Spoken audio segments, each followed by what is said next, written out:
Let me tell you one of the reasons why some fathers lose contact with their biological children and end up being deadbeat dads and add to this issue of fatherlessness, which is around this issue of substance misuse and drugs. Last night, I was watching a Channel 4 program called 24 Hours in Custody, and there was a woman who basically stole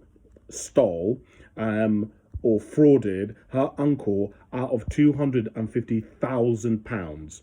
And basically she was using the money to buy drugs, and she this had happened over a 2 year period. She'd paid for a holiday. The money was already going to go to her anyway, but it was fraud because the man didn't know about it. He went to his bank account and he had, I think, something like 50 quid, and £250,000 had disappeared from his bank account, and she had not told him that she'd taken the money. Anyway, they ended up interviewing this woman and asking her, why did you do it? Like, this is your uncle. This guy has worked all his entire life. He's in a care home. He was going to leave you some of the money anyway. Why would you then take all of this money and use his money without telling him? And you're setting up different accounts and all of this sort of stuff. And she said, honestly, I don't know how it happened. Now, let me go back to this.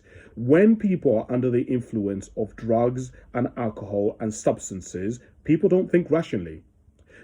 People may consciously know it, but people's inhibitions and their ability to act ethically disappears. So, for example, many of us know that most men, when they're struggling depression, anxiety, they're struggling with identity loss, they're struggling with uncertainty, with change, with transitions, many of them don't know how to deal with it. And the only way that they know how to deal with it is they turn to the bottle, they turn to drugs, they turn to weed, they turn to vodka, alcohol, rum.